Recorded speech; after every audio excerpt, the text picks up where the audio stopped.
Hello and welcome to my craft room. This is Angie with thecountrychiccottage.net and we're here today with another great craft video. So let's get started making our project for today. To make your photo mason jar, you're going to need a mason jar with smooth sides, some spray paint, I chose white, and you're also going to need a way to print some pictures, which we'll talk about in a minute. First, let's spray paint our mason jar. So you'll want to start with a clean, dry jar. I like to clean my jar with rubbing alcohol, allow it to dry, then take it outside and spray paint it upside down.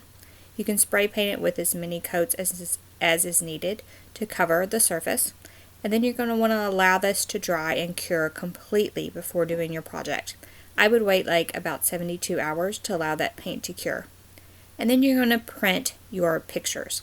Now I'm using my HP sprocket, and this makes self-adhesive prints, but you can actually print your pictures on just regular like photo paper if you would like.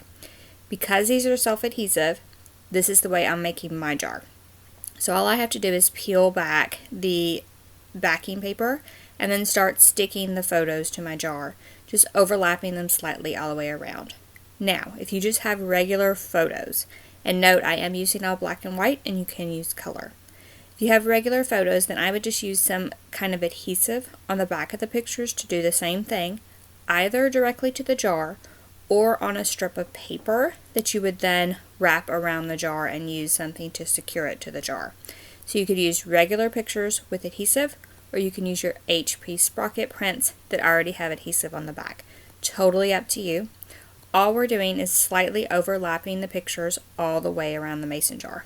Now if you were to use regular prints, I would use like a 4x6 print that you printed 2 each on to get this same look. So you want like a 2x3 print or something like that would be perfect for this. And then you just continue all the way around the jar until the pictures meet on the other side.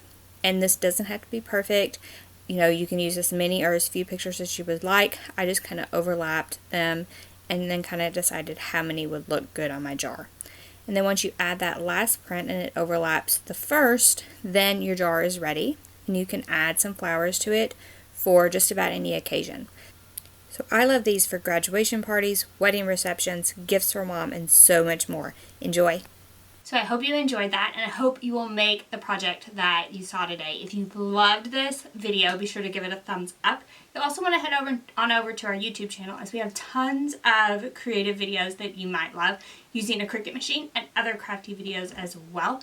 You'll want to subscribe while you're there so you don't miss any of our new videos. You can also ask any questions that you have about anything we've covered today in the comment section below, and we will get to those as soon as we can because we love comments. Thank y'all so much for joining me today, and I'll see you next week. Bye-bye.